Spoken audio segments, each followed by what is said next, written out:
जहां पर आप दिल्ली की बात करेंगे तो दिल्ली के अंदर आज एलएबी और खेड़ी के रहनुमाओं की आज मीटिंग वजारत दाखिला की जो पावर कमेटी है, जैली कमेटी, उसके साथ आज मीटिंग हुई है और मीटिंग के दौरान ही कुछ मामलात पर बातचीत हुई है। ले एपेक्स बॉडी और करगिल डेमोक्रेटिक अलायंस ने आज दिल्ली में वजारत दाखिला की जैली कमेटी से मुलाकात की है, मीटिंग की है। इस मीटिंग में ले एपेक्स बॉडी और करगिल डेमोक्रेटिक अलायंस के तीन नुमाइंदे शरीक थे, जबकि लद्दाख के रुकनी पार्लिमान मोहम्मद हनीफा जान भी बातचीत का हिस्सा थे। इस मुलाकात का मरकजी एजेंडा लद्दाख को रियासती दर्जा और साथ ही साथ आईनी हिंद के छठे शेड्यूल के तहत तहफ़्फ़ुज़ात फराहम करने से मुतल्लिक था, ताकि खत्ते की मुख्तलिफ बरादरियों के हकूक़ और मफादात को यकीनी बनाया जा सके। मीटिंग के बाद रुकन पार्लिमान हनीफा जान और सजाद करगिली ने मीडिया से बात करते हुए कहा कि मीटिंग एक खुशगवार माहौल में हुई है और सभी मुतालबात कमेटी के अरकान के सामने रखे गए, जिनमें रियासती दर्जा, छठे शेड्यूल, सोनम वांगचुक समेत दीगर गिरफ्तार अफराद की रिहाई शामिल है। जबकि साथ ही साथ जो वहां पर घटना घटी थी जिसमें लोग कुछ जांबाक हुए, कुछ जख्मी हुए थे, उन मुतासरा खानदानों को मुआवजा फराहम करने की भी बात रखी गई है और उम्मीद है कि उन पर गौर किया जाएगा और उनके मुतालबात पूरे किए जाएंगे। ये मीटिंग लद्दाख की क़यादत और मरकज के दरमियान जारी मशावरात के सिलसिले की एक अहम कड़ी समझी जा रही है, जिसका मकसद खत्ते के सियासी और इंतजामी ढांचे और आईनी तहफ़्फ़ुज़ात से मुतल्लिक मामलात को हल करना है।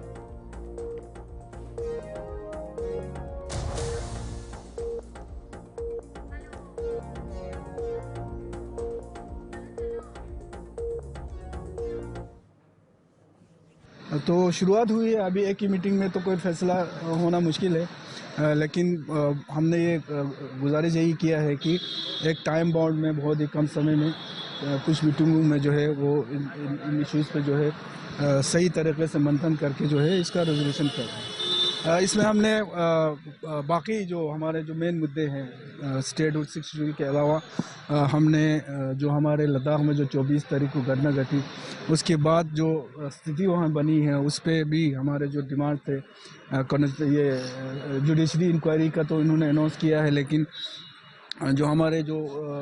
जो जो जो जो लद्दाख में जो डिटेनीज है जिनको जेल में बंद किया गया है, सोनम वांगचुक जी पे जो एनएसए लगाए हैं और ख़ुसूसन जो फैमिलीज़ जिन्होंने अपने घर के चिराग खोए हैं उनको एक सही जो है एक कंपनसेशन मिले, ये सारी चीज़ें इनके सामने रखी है, बहुत ज़ोरदार तरीके से रखी है। और सबसे बड़ी बात है कि इस बार हमें लगा कि बहुत ही सीरियसली सिंसियरली जो है एमएचए जो हमारे ये है वो बातचीत का शुरुआत जो है उन्होंने किया है। तो एक उम्मीद हमें जगा है कि आगे जाके कहीं ना कहीं हमारे लद्दाख के इश्यूज़ का कोई निकले। नहीं, हमने सोनम वांगचुक जी के बारे में भी उनको बोला है कि उन पे जो एनएसए लगाया है उसको जल्द से जल्द हटा के उसको रिहा किया जाए। उसके साथ साथ ले में जितने भी हमारे डिटेनीस हैं, हमारे लोगों को जेल में बंद किया गया है, उनके बारे में भी कहा। और ख़ासकर जो हमारे जो इंजरी हुई है और खुसूसन जिन लोगों की मौत हुई है उनके फैमिलीज़ को जो है बहुत ही एक माकूल जो है वो कंपनसेशन दिया जाए। कब हो गया? अगली मीटिंग कब होनी है हाई पावर कमेटी की मीटिंग? बिल्कुल जल्दी होगा, अभी डेट ये लोग निकालेंगे बहुत जल्दी इंशाल्लाह। इस तरीके से रिस्पांस आज के मीटिंग में हमने देखा, एक अलग एक बहुत ही एक सीरियस और सिंसियरली हमारा मानना है कि होम मिनिस्ट्री जो है वो इस बार लद्दाख के इश्यूज़ पे बात कर रहा है। शुरुआत बहुत अच्छा हुआ। उम्मीद यही है कि आगे जाके कहीं ना कहीं दोनों पार्टी जो है किसी कंसेंसस बॉडी और केडीए की सब कमेटी की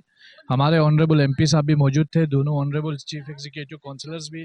मौजूद थे और इस वक्त स्टेटहुड 6 शेड्यूल का जो इशू है वो ऑन टेबल है और उस पर मज़ीद अभी हम बात कर रहे हैं, डिलिब्रेशन चल रही है। इसके अलावा जो 24 सितंबर को जो घटना घटी थी लद्दाख के अंदर, उसमें हमने जो डिटेनीस है उनको फ़ौरन रिलीज़ किए जाने की मांग की है, जिसमें सोनम वांगचुक साहब भी शामिल है। उनके इशू को भी स्ट्रॉन्गली हमारे को चेयरमैन कम्बर साहब, एमपी साहब और मैंने और इसके अलावा हमारे दूसरे लीडर्स ने भी, करबलाई साहब ने भी इसको स्ट्रॉन्गली उठाया है और हम उम्मीद करते हैं कि बहुत जल्दी जो है उनको भी रिलीज़ किया जाएगा और जो दूसरे जो मेंबर्स हैं हमारे एपेक्स बॉडी के यूथ लीडर्स हों या जो भी डिटेनीस हों उनको रिलीज़ किया जाए, और जो कंपनसेशन की हमने बात की है, जो मारे गए 24 सितंबर को और जो ज़ख्मी हुए हैं उनकी, तो उस पर भी काफ़ी बात हुई। उम्मीद करते हैं कुछ समय में ये जो है इसका भी कोई फ्रूटफुल आउटकम आएगा। हम पॉजिटिव थे और पॉजिटिव हैं, और बहुत जल्दी हम अगली मीटिंग के लिए मिलेंगे जिसमें हम 6 शेड्यूल स्टेट